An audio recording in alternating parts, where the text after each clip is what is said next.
Assalamualaikum warahmatullahi wabarakatuh.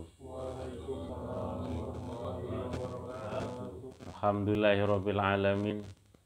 Wassalatu wassalamu ala sayyidil mursalin, imamul anbiya wal mursalin, wa ala alihi wa sahbihi ajmain, amma ba'd. Emansipasi wanita ya temanya. Islam hadir yang dibawa oleh Rasulullah itu justru mengangkat harkat martabat kaum wanita. Jadi bicara emansipasi atau persamaan laki-laki dan perempuan yang tanpa didasari agama itu justru akan menurunkan derajat wanita itu. Jadi Islam itu sudah mengangkat harkat martabat kaum perempuan dengan hadirnya Islam. Dulu sebelum Islam hadir, sebelum Rasulullah diutus, ketika lahir bayi perempuan ada yang dikubur hidup-hidup. Bahkan ketika lahir bayi perempuan itu dianggap satu hal yang menjadi keluarganya itu terhina karena lahir perempuan. Tapi begitu Islam hadir, disamakan. Bahkan ketika dalam beramal soleh, beribadah pun Allah menyamakan, memberikan pahala kebajikan yang sama. Di Islam hadir ini mengangkat harkat martabat kaum perempuan, kaum wanita. Maka emansipasi yang didengung-dengungkan di luar Islam tanpa aturan agama itu justru merubuhkan atau menghancurkan kaum perempuan itu sendiri. Rasul SAW sudah sangat bijak mengatakan an-nisa imadul bilad, idza soluhat soluhal bilad, wa idza fasadat fasadal bilad. Perempuan itu tiangnya negara. Kalau perempuan rusak maka rusak satu negara. Perempuan baik, baik satu negara. Jadi wanita yang solehah itu akan membentuk keluarga yang soleh, membentuk keluarga yang solihin, kemudian membentuk satu negara, satu bangsa yang jadi bangsa itu bangsa yang baik. Karena terbentuk dari perempuan yang baik. Maka istri yang baik, perempuan yang baik, itu akan menjadikan negara ini jadi baik. Tapi kalau perempuannya rusak, rusak ini negara. Berapa banyak korupsi di negara ini karena dilatar belakangi tuntutan dari perempuan-perempuan yang minim agama. Kalau perempuan paham tentang agamanya, paham tentang ajaran Islam, maka insya Allah negara ini jadi negara yang baldatun thayyibatun wa rabbun ghafur. Satu negara, satu negeri yang dirahmati, diberkahi oleh Allah Subhanahu wa Ta'ala. Jadi emansipasi yang tanpa didasari dengan agama ini justru menghancurkan kaum perempuan itu, karena agama Islam sudah jelas-jelas mengangkat harkat martabat kaum perempuan. Bagi kita umat Islam, bagaimana tidak, ibu itu sudah tingkatnya, derajatnya 3 tingkat di atas bapak. Ketika Rasulullah ditanya oleh sahabat, ya Rasul, siapa orang yang wajib aku berbuat baik, berbakti kepadanya? Rasul menjawab, ibumu. Kemudian siapa? Ibumu. Kemudian siapa? Ibumu, sampai 3 kali. Berarti ibu ada 3. Ya bukan begitu maksudnya, ya kan. Jadi maksudnya ibu ini, ya, jadi ibu ini memiliki bukan ini 3 mah. Ya. Bukannya ibu 3 terus bapak 1, bukan lah gitu. Tapi maksudnya di sini derajat ibu itu 3 tingkat. Ya, jadi Masya Allah, Islam ini ajarannya sudah luar biasa, mengangkat harkat martabat kaum perempuan. Mudah-mudahan kita semua termasuk orang yang mau mengikuti aturan agama Islam, mengikuti aturan Rasulullah, mengikuti aturan daripada Allah Subhanahu wa Ta'ala. Ya, mudah-mudahan kita semua termasuk yang diberkahi dan dirahmati oleh Allah Subhanahu wa taala. Assalamualaikum warahmatullahi wabarakatuh.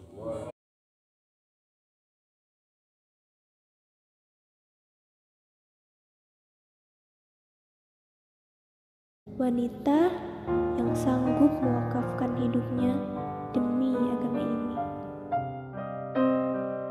Khadijah. Ia diberikan kehormatan yang tinggi. Tidak ada seorang wanita pun yang sepertinya. Wanita yang dirindukan surga, yang bahkan menerima salam langsung dari Allah. Tatkala ketika datang Jibril kepada Rasulullah, ia berkata, "Ya Rasulullah, sampaikanlah salam Rabb untuk Khadijah, dan sampaikanlah salam dari diriku, dan berikan kabar gembira untuk Khadijah dengan sebuah rumah mutiara dari surga, karena Khadijah adalah sebaik-baik mutiara." Khadijah adalah pribadi yang tak pernah lari dari masalah. Khadijah selalu menghibur Rasulullah dalam kondisi apapun. Kehangatannya dirasakan saat Rasul pulang ketika turun wahyu pertama. Rasulullah pulang dalam kondisi ketakutan karena melihat malaikat Jibril yang sangat besar. Orang yang pertama kali menenangkan hati Rasul adalah Khadijah. Khadijah memiliki kualitas untuk menjadi pilar dukungan terhadap masa-masa sulit suaminya. Ia hadirkan cinta, empati, dan optimis, sehingga Rasulullah selalu hangat dalam peluknya.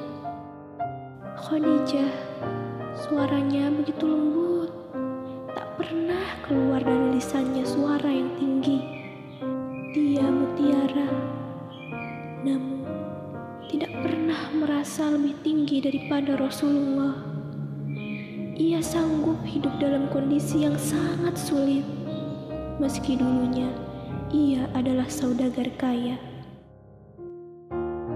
Khadijah hanya punya kelembutan, dan kebaikannya abadi di sisi Allah di dalam kisahnya. Jadilah seperti Khadijah, dan jadilah sebaik-baik mutiara bagi Allah, dan sebaik-baik istri bagi suami kita kelak.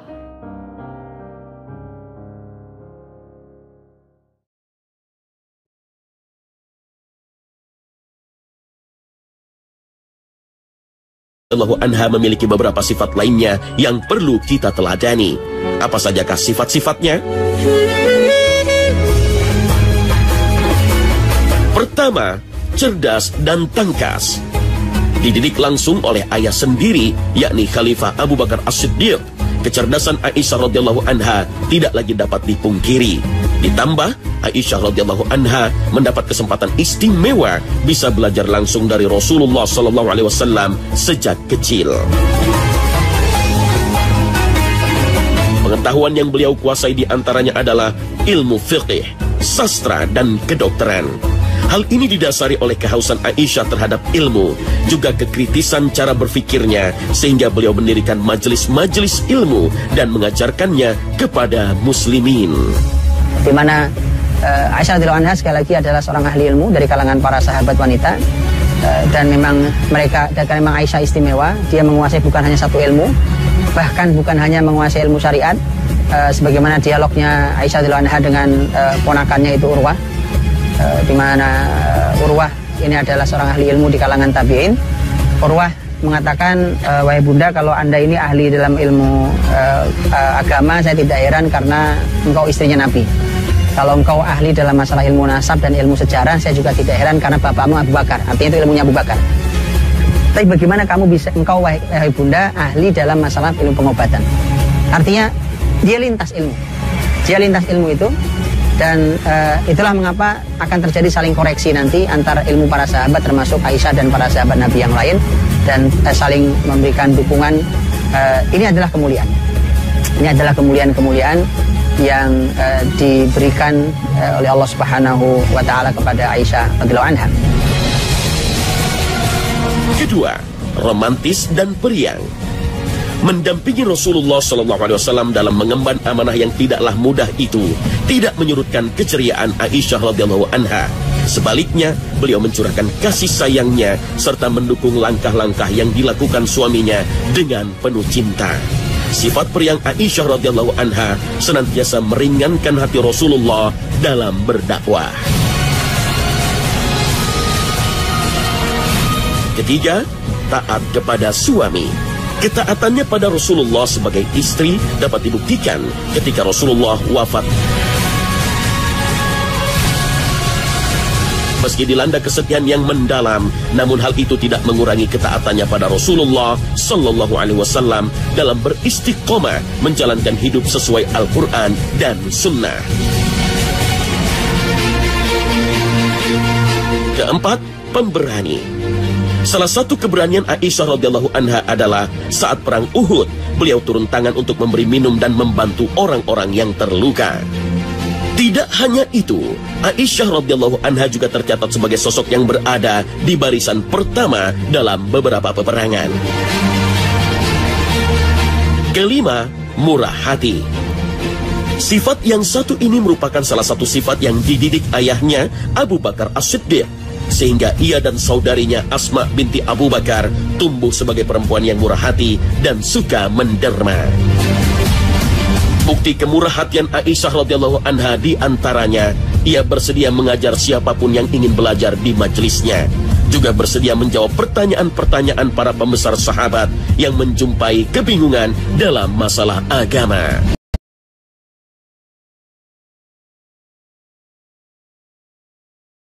Tersebut.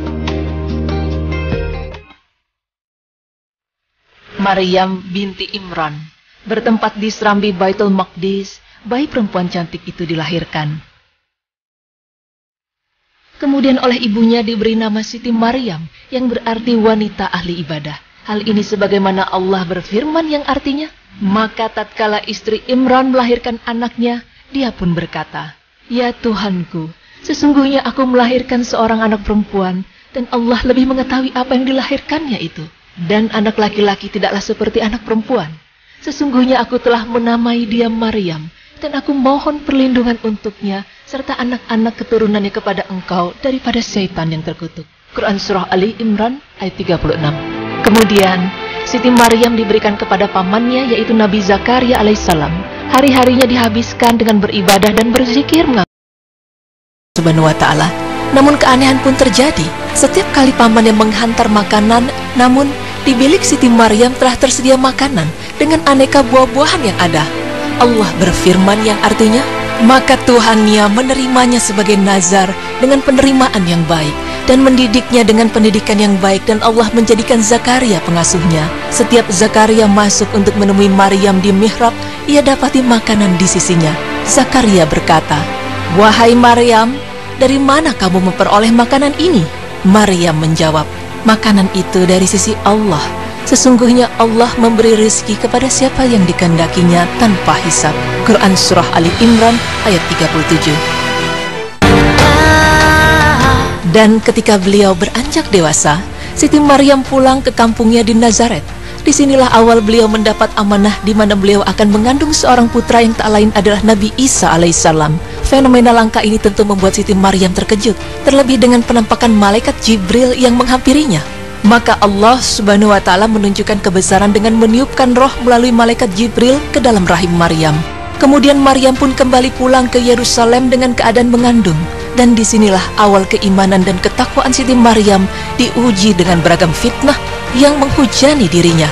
Bahkan masyarakat menuduh beliau seorang pezina. Kemudian dengan petunjuk Allah, Maryam pergi ke arah timur menuju suatu tempat yang jauh. Dan sesampainya di Bethlehem, sebuah kota di Palestina, dalam keadaan hamil tua, lemah dan letih. Namun Allah tak membiarkan beliau sendiri dalam keadaan demikian, karena Allah kembali memberikan bantuan melalui malaikat Jibril. Maka Nabi Isa alaihissalam dilahirkan di Bethlehem dengan kelebihan yang diberikan Allah Subhanahu wa Ta'ala padanya. Di antaranya, Nabi Isa alaihissalam mampu berbicara fasih meskipun usianya masih bayi, dan meski kerap dihujat dari kaumnya, namun dengan kehadiran putranya, beliau mampu melewati hujatan tersebut. Bahkan di antara mukjizat beliau yaitu setiap orang yang sakit jika disentuh olehnya, maka sembuhlah orang itu. Dan dengan izin Allah, beliau pun dapat menghidupkan kembali orang yang telah.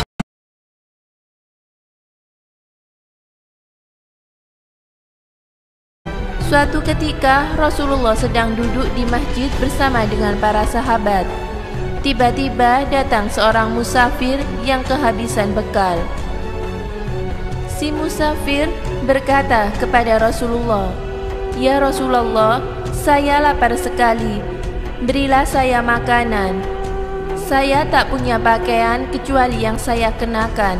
Saya tak punya uang untuk bekal pulang. Tolong saya ya Rasulullah." Rasulullah lalu menjawab, "Sayang, aku sedang tidak memiliki apa-apa untuk kuberikan kepadamu. Tetapi orang yang menunjukkan kebaikan adalah orang yang sama dengan orang yang melakukannya." Rasulullah lalu menyuruh si musafir itu untuk ke rumah putrinya, Fatimah Az-Zahra. "Pergilah ke tempat orang yang dicintai Allah dan Rasulnya. Dia lebih mengutamakan Allah daripada dirinya sendiri. Itulah Fatimah putriku." Kemudian Rasulullah meminta sahabatnya untuk mengantar musafir ke rumah Fatimah. Ketika di rumah Fatimah, ternyata tidak ada sesuatu yang layak dimakan. Fatimah juga tidak punya uang untuk diberikan. Fatimah kemudian teringat kalung hadiah pernikahannya dengan Ali. Dengan hati ikhlas, Fatimah lalu memberikan satu-satunya harta yang dimilikinya kepada si musafir.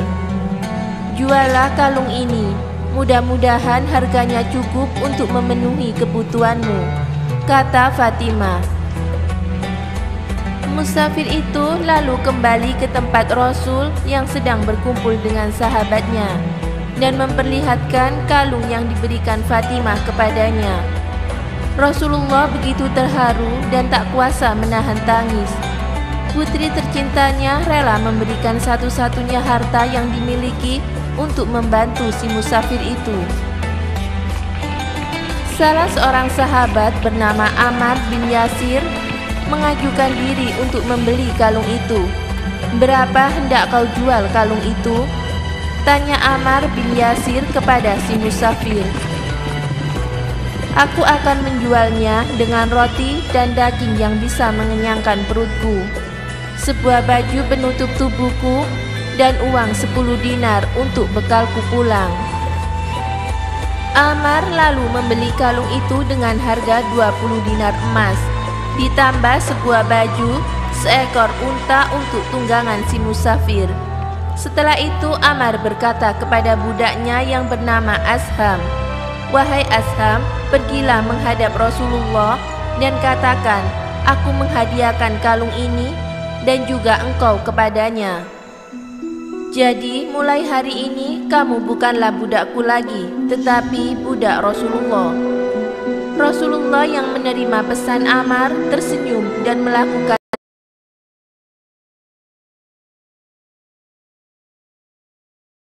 yang berdampak sangat besar. Saat Masyito sedang menyisir rambut putri Fir'aun, tiba-tiba sisir tersebut terlepas dari genggamannya dan terjatuh. Ketika mengambil lagi sisir tersebut, bibirnya refleks mengucapkan kata Bismillah. Ucapan itu membuat anak Fir'aun terkejut, lalu bertanya, "Ayahku?" Masyito pun menjawab, "Bukan, dia adalah Robku, juga Rob ayahmu, yaitu Allah, karena tiada Tuhan selain Allah." Jawaban Masyito membuat anak Fir'aun tersinggung dan mengancam akan melaporkan keyakinan Masyito tersebut kepada ayahnya, Fir'aun. Masyito tidak takut, karena dia yakin Allah adalah Tuhan yang sebenarnya, bukan Fir'aun. Laporan dari anaknya membuat Fir'aun murka. Fir'aun pun memerintahkan pengawalnya untuk memanggil Masyito ke hadapannya. Masyito datang dengan keadaan tenang. Tidak ada secuil pun rasa takut di hatinya, karena dia yakin Allah selalu menyertainya. Dengan amarah yang semakin meledak, Fir'aun bertanya tentang kebenaran Masyitoh memeluk agama yang dibawa Musa, sesuai apa yang diceritakan oleh anaknya. Masyitoh pun dengan mantap membenarkan tuduhan itu. Sambil mengarahkan telunjuknya ke arah Masyitoh, Fir'aun pun mengancam akan membunuh Masyitoh sekeluarga. Saya memutuskan untuk memeluk agama Allah, maka saya telah siap pula menanggung segala akibatnya. Begitulah yang Masyitoh ucapkan tanpa ada rasa takut sedikit pun. Jawaban itu membuat Fir'aun semakin marah. Dia memerintahkan kepada para pengawal untuk menyiapkan air mendidih di dalam tembaga besar. Wadah panas itu untuk menggodok Masyitoh beserta anak-anaknya. Pemandangan itu disaksikan masyarakat luas. Sebelum dimasukkan ke air mendidih, Masyitoh diberi kesempatan sekali lagi untuk memilih. Dia dan anak-anaknya selamat jika mengakui Fir'aun sebagai Tuhan, atau nyawanya terancam jika tidak mau mengakui ketuhanan Fir'aun. Siti Masyitoh tetap tidak gentar terhadap ancaman Fir'aun. Ia tetap yakin Tuhan sesungguhnya adalah Allah Subhanahu wa Ta'ala, bukan Fir'aun. Pendirian Masyitoh semakin mempermalukan Fir'aun. Ia kemudian memerintahkan para pengawalnya untuk segera melempar Masyitoh bersama anak-anaknya ke dalam wadah yang telah berisi air mendidih tersebut. Kemudian prajurit mengambil salah satu anak Masyitoh dan menceburkannya ke dalam kuali yang sangat panas itu. Air mata Masyitoh pun mengalir melihat anaknya yang kepanasan di kuali. Tak lama, anaknya itu pun akhirnya mati syahid di dalam kuali. Sedangkan Fir'aun masih terus membujuk Masyitoh agar berpikir ulang. Tapi pendirian Masyitoh pun tidak tergoyahkan untuk menjaga imannya sampai mati. Belum kering rasanya air mata Siti Masyitoh setelah melihat kematian anak pertamanya di dalam kuali. Dia kembali dihadapkan untuk menyaksikan kejadian yang mengiris hati seorang ibu. Anak keduanya harus meregang nyawanya juga di kuali. Fir'aun pun kembali menawarkan hal yang sama. Dalam kegalauan itu, dia merasa iba dengan anaknya yang tinggal satu yang masih disusuinya. Siti Masyitoh pun mulai memikirkan ucapan Fir'aun sambil menahan tangis. Tapi sebelum mengambil keputusan dan masih berpikir, tiba-tiba anak yang digendongnya yang masih bayi mengingatkan ibunya. Dan berkatalah anak Siti Masyitoh yang masih bayi itu, "Sabarlah wahai ibuku, sesungguhnya kita dalam pihak yang benar. Wahai ibu, masuklah. Sesungguhnya siksaan di dunia lebih ringan daripada siksa akhirat." Melihat bayinya dapat berkata-kata dengan fasih membuat keraguan Masyitoh hilang. Keteguhan imannya kian meningkat. Ia yakin hal ini merupakan tanda bahwa Allah tidak meninggalkannya. Sebelum masuk ke dalam kuali, Siti Masyitoh memiliki satu permintaan untuk Fir'aun agar mengumpulkan tulangnya dan tulang anak-anaknya dalam satu kafan. Kemudian baru dikuburkan. Fir'aun pun menyanggupi permintaan Siti Masyitoh. Dengan yakin dan ikhlas kepada Allah, Masyitoh membaca, "Bismillahi tawakkaltu 'alallah wallahu akbar." Siti Masyitoh dan bayinya terjun ke air mendidih. Ajaib! Begitu air mendidih itu menggerus raga orang-orang istiqomah, terciumlah wangi yang sangat harum dari dalam kuali. Ketika Siti Masyitoh dan keluarganya dilemparkan satu persatu pada kuali itu, Allah telah terlebih dahulu mencabut nyawa mereka.